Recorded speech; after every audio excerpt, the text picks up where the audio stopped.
Muslim chapter opened up. And as I said, my curiosity was intrigued by this group of people that I met. For the first time, I met a group of people who were non-political, non-flamboyant, dedicated, genuine, and did their job so beautifully with unity and a sense of commitment. One of our members, Sattar, is a true partner to Khalid Saeed in establishing this American Muslim Voice chapter here. I have nothing but wonderful words to say about these people, not because I'm the MC or not because I'm on stage. I just think they are extremely genuine human beings. Sattar has been involved in everything that requires progress. He is there in Al-Arkam school, helping them sort out their issues. He belongs to the Salam Academy. He is trying to progress the future of youth. His own children are so involved. And it's a true example to see that they live by example.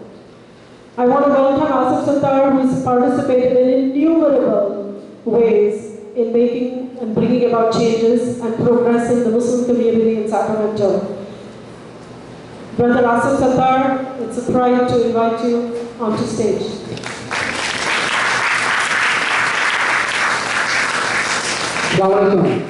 Good evening, ladies and gentlemen. First of all, I'm really delighted to see a full hall, alhamdulillah. I believe all the tables are almost full. Thank you very much for coming here at a short notice. We had almost 3 or 4 weeks advertisement about that. The topic that I was wanted to talk about why I have joined American Muslim Voice. I believe that if you have listened to Ushna and Aisha, their speech that tells you right there, spells out exactly why it is the time of the need. Not only me, everyone needs to join in these efforts. American Muslim Voice, CARE, any, you can name it, any civil liberties, any organization that do work for a good cause, we must need to involve. That is the time of the need. And if you want to define yourself, you need to involve, or you want Fox News to define yourself. That choice is yours. I know the time is very short. I don't want to take a long time because we have very excitement and very intelligent speakers that are on their way. But I just want to share one thing, that I just want to eliminate a fear in people's mind that probably we are competing with our fellow organizations. That I just want to clarify that our goals are the same, our method of doing things might be different, but our goals are the same. Our goal is that how we can live here freely, like an average American lives here, regardless of our faith. That is our goal. So we must need to work, all of us, together, support each other. I am a big supporter of CARE. My whole family supports CARE. I'm a Why Islam. I'm a supporter of Why Islam. I'm a supporter of all Islamic schools. So let's work together. That's the message that I have. But I'm emphasizing to everyone, please involve your youth. If you will not involve yourself, your youth will not involve. And we will have a problem in future if we avoid. This is the time of need. I'll stress again, please join. There are a lot of good things about American Muslim Voice. I just want to talk about. Number one is fear to friendship. Secondly, know your neighbor. How many people have invited their neighbors? How many parties we have every week? I believe every Sunday and Saturday we have parties that we attend. How many our fellow American friends that we invite them? We must invite them so we can know each other very well. What is our values? That we are Muslims, we are not a terrorist. That's very important that we need to send a message. That's the only way you can have sustain here once you know people. My daughter has, Ushna had mentioned, this is true. I was so blessed the next day of 9/11 when my neighbor came up to me and he says, I'm with you, Muhammad. You don't need to worry about it. I think that is since that day, and I'm involved in the system, and I request everyone to involve, especially your youth. Thank you very much. Thank you, Asif. The next speaker, Samina Sattar. I honestly don't think I'm capable of doing justice to this very fine individual who has really started and the founder of American Muslim Voice. Her presence will speak for herself. I do not want to undermine her greatness by even attempting to praise her. So I would like to invite Samina Sattar on the podium.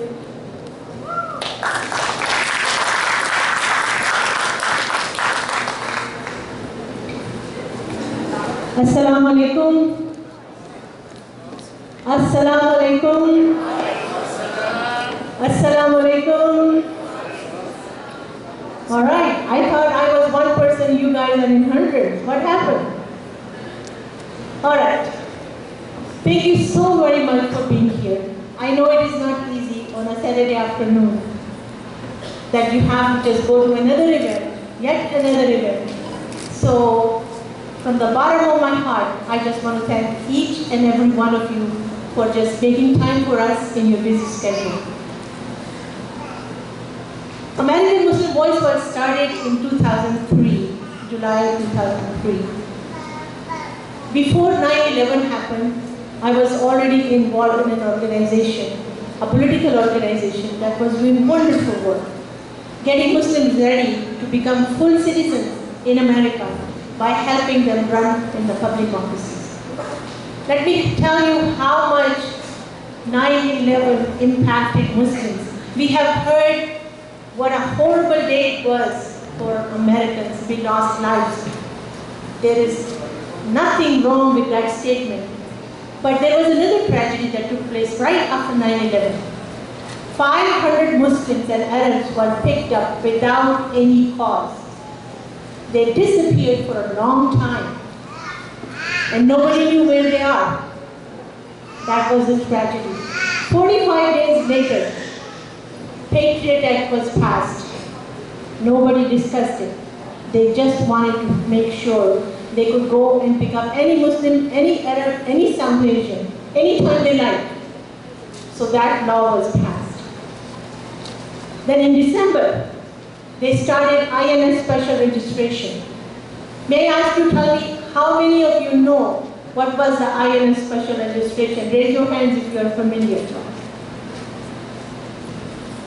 Wow. It impacted Muslims. 25 countries, with the exception of North Korea, every other country was a Muslim country. And they were asking all of Muslims who were here on a visitor visa, student visa, business visa, any other kind except the green card or the citizenship, that you come here and you register.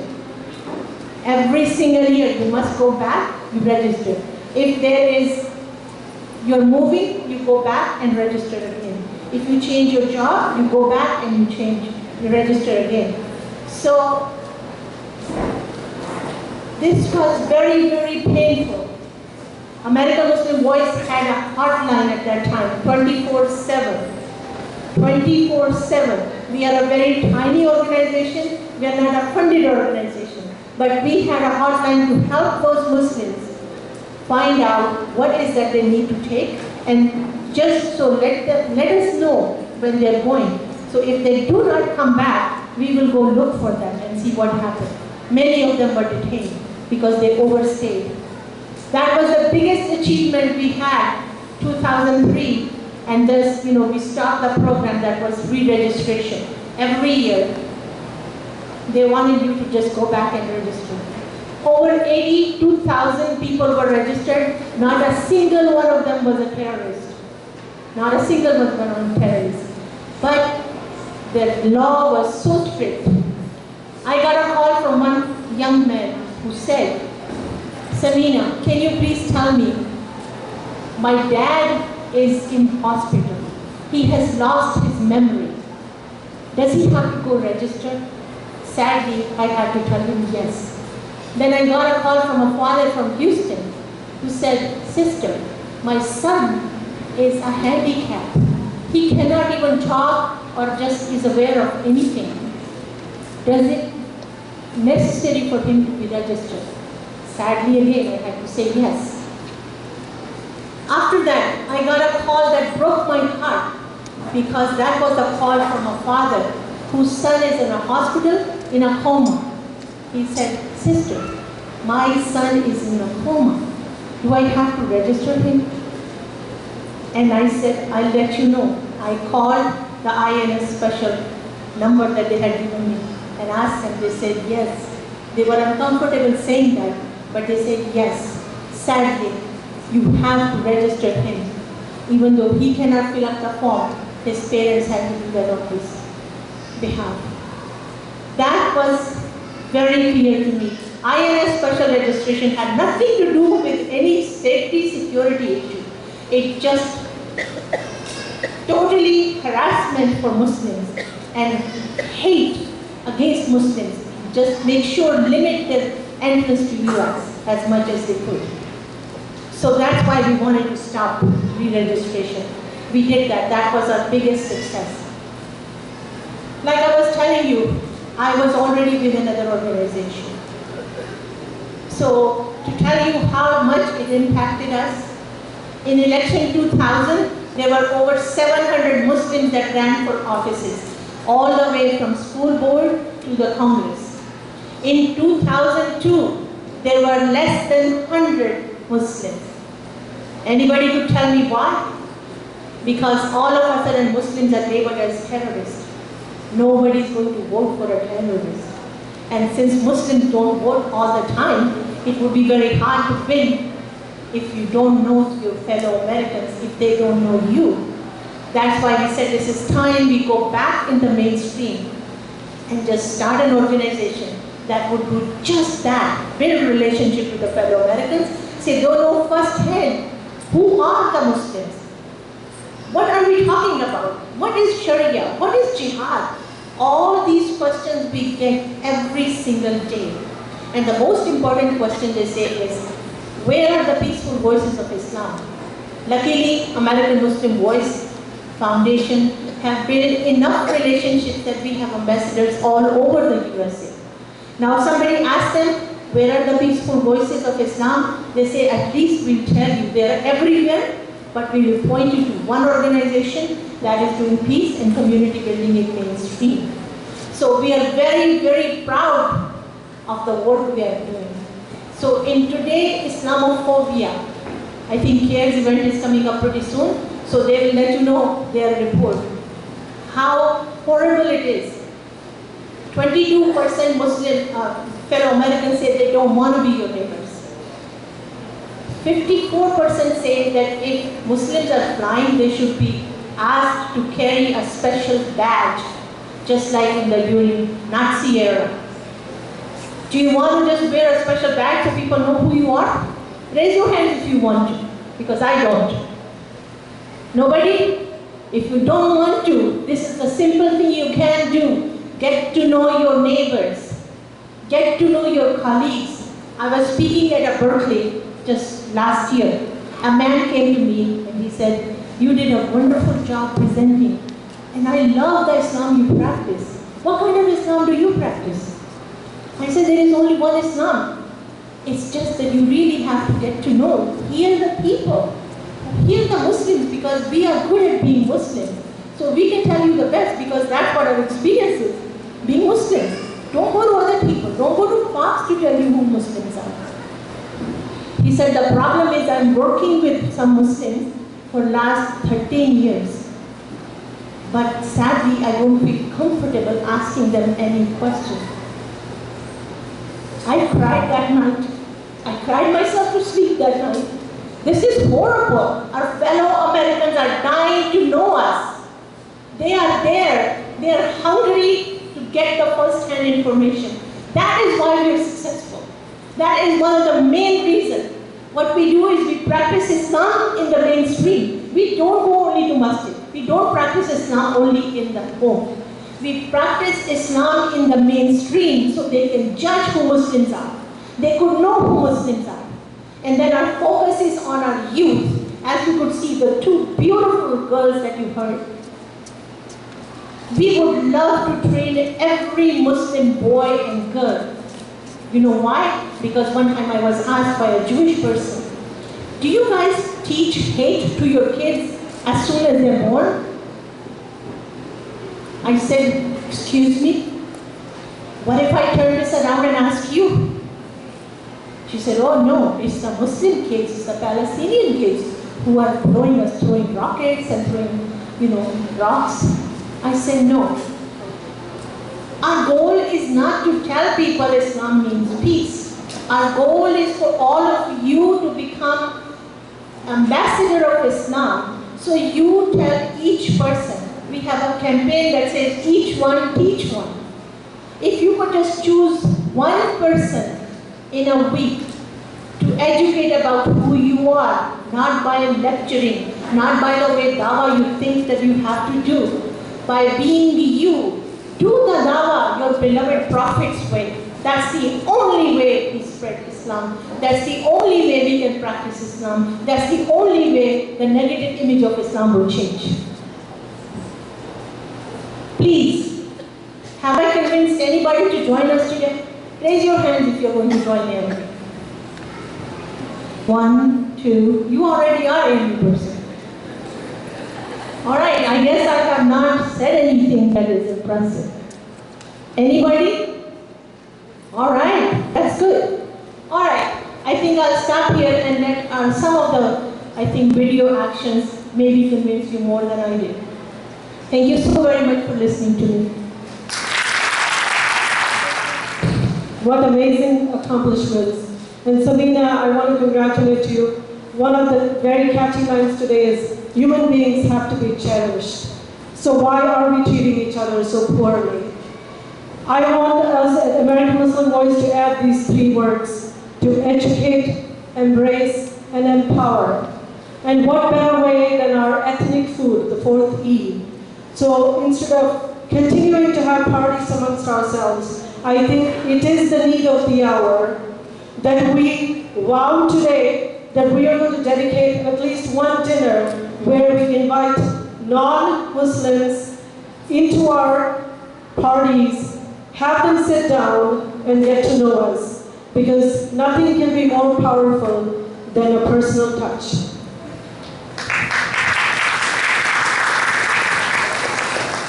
Now to the very exciting part of the evening. We have some wonderful speakers lined up. And I must congratulate AMD for the choice of people. We are starting off with one amazing young girl. Her name is Komal Ahmed. She's just 25 years old. And she asks this very important question that all of us should be asking. What can I do? She's a compassionate young lady. She's the CEO of Feeding Forward. She has a story of compassion and kindness to share with all of us. I can't wait, Komal, to listen to your story. So one lunch with a homeless veteran in Berkeley changed Komal's path from being a naval medical doctor to that of pursuing a career in social entrepreneurship. Her story indeed will inspire all of us to think about, what can I do? I am just one person.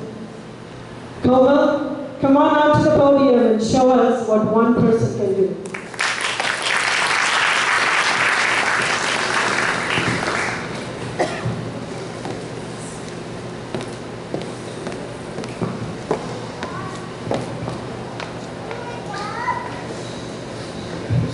Dear ladies and gentlemen, friends and family, Assalamu alaikum. I'd like to thank the American Muslim Voice Foundation for giving me the opportunity to speak tonight. I feel honored and privileged to be here. My name is Komal Ahmed, and I am the founder and CEO of Feeding Forward. Growing up, my dad used to say, "Hey Komal, finish your food right now. Don't you know people your age are starving in Pakistan and you just waste this food?" He was right then, and unfortunately he's still right when he says it now. People are starving in Pakistan, but people are also starving here in America. Although most of us will never experience true starvation or poverty, we all know at one point or another what it's like to be hungry. During my last year as a student at UC Berkeley, I was approached by a homeless man. He was looking for a few dollars to buy lunch. I instead invited him to have lunch with me. As I sat there watching this shabbily dressed man devour a roast beef sandwich, I grew intrigued. "What's your story?" I asked. He stopped in between bites to say, "My name is John. I just came back from my second deployment to Iraq, and I've been waiting for weeks for my benefits to kick in. I'm broke, I've been evicted, I haven't eaten in 3 days." John's story hit me like a ton of bricks. In a few short months, I was going to deploy as a naval officer. Sitting in front of me was a version of my future. A man who had selflessly sacrificed himself, who had fought bravely on the battlefield, and who had come back home only to be left to fight hunger. Like John, many of the men and women who put their country's interests above their own don't receive the support they need when they return home. And it's not only veterans, but everyday working class people who have to choose whether they will pay for rent or buy food. Hundreds of them end up in People's Park, sleeping on flattened boxes with empty stomachs, while across the street, Berkeley's largest dining hall throws away massive amounts of food. And this is emblematic of a much larger problem. America throws away 365 million pounds of food every single day. And I'm not talking about your leftover lamb biryani from last night or your chicken tikka wrap from lunch today. I'm talking about untouched, unopened, perfectly edible food. And the paradox is that while this is happening, 1 in 6 Americans don't know where their next meal is coming from. And in the Bay Area, that number is even higher. It's 1 in 4. Clearly, there is enough food, and unfortunately, there's enough need as well. The challenge is to distribute this excess food in a way that's efficient, reliable, and safe. Meeting John and identifying with him triggered in my mind the idea that eventually became my organization, Feeding Forward. Feeding Forward is an on-demand platform that connects businesses with excess edible food to feed communities in need instantly. We think of ourselves as the Uber for food recovery. So think of all events like this one tonight, all the conferences, weddings, and luncheons that you guys go to. Think of all the extra food that goes to waste. So now, businesses and organizations, and even individuals who have excess food, instead of throwing it away or trying to figure out where to take that food yourself, you can just go onto Feeding Forward's website and request a pickup of your leftover food. Our technology matches the amount and type of food to local shelters in need. One of our drivers will be dispatched to collect the food and then routed to drop it off at the right shelter. The shelter then sends you photos and testimonials from the people that were fed, allowing you to see the impact you made with just 2 minutes of your time and a moment of thoughtfulness. Feeding Forward then follows up with your business to provide a tax credit for the food you donated. So everybody wins. So a few weeks ago, organizers at a conference at Levi Stadium requested that Feeding Forward pick up their excess food. They were expecting 1,400 attendees. My team and I are expecting to pick up a few hundred pounds of food at most. So we dispatched our team of drivers to go pick up what we thought was going to be just a few hundred pounds of food. And astonishingly, what we came to find instead was that there was enough food to feed 5,300 people. Now think, this is just one conference in one city, in one day. How many conferences have happened globally just today alone? So this is just one example of our many successes that have allowed us to feed over 600,000 people throughout the Bay Area. That is the equivalent of the entire population of Luxembourg. But here's something even cooler than feeding the entire population of Luxembourg. In addition to helping businesses receive tax credits for donating food and distributing it to those in need, we're also helping people like John, who are in need of work, end the virtuous cycle of poverty. And something I'm pretty excited about that I'm sharing for the first time is that we now are beginning to hire people like John to join our team as drivers, as packers, as food and community organizers. Providing an opportunity to folks like John gives them the hand that they need to end the cycle of poverty that has persisted for far too long. We are on our way to feeding 1 million people by the end of this year. But this is just the beginning for us. Feeding Forward's goal is to eradicate hunger, once and for all. And we still have a long way to go. But we hope that our example empowers you to join us in any small or big way. Every little bit helps. And it's a no-brainer because, frankly, hunger is the world's dumbest problem. But with your help, it's also the most solvable problem. There is no opposition to ending hunger, no controversy, there's no two sides to this issue. There's no massive infrastructure needed to solve this problem. But by all of us just doing a little bit more, we can actually eradicate this. We can actually solve this. Hunger should not exist anymore, and it has no justification to exist anymore. Hunger is not negotiable. It is not self-resolving. It will not go away if we do nothing, if we ignore it. It was Albert Einstein who said that the world is not a bad place because of those who look on and do evil. It is a bad place because of those who look on and do nothing. Hunger is a problem that can be solved. And I know I keep saying that, but I just want to really ingrain this. And we can do this together. And I would be honored if any of you felt compelled or inspired or interested in this to help me or Feeding Forward. I'm sure that I'm surrounded by a lot of unique talents and a lot of intelligence, be it in the business world or in life. And I would be honored and grateful to be a benefactor of that. So if you have any desire to collaborate with me, then I would love to talk to you after and see how we can work together. But if I leave you with one thing today, I hope it's that you remember one thought.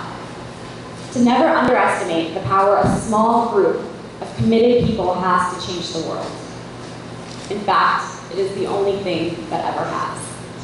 Thank you.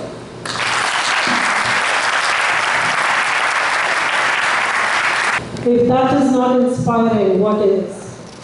Thank you so much, Komal. So there are more tables here. If people are in the hallway, you're welcome to come and sit down over here.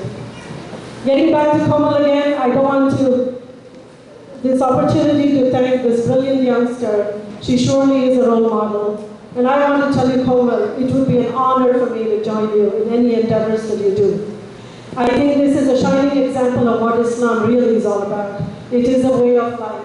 It is about giving. It is about feeling. It is about compassion. It is about having a passion to do what is right and to do whatever it takes. So thank you for the very inspiring story.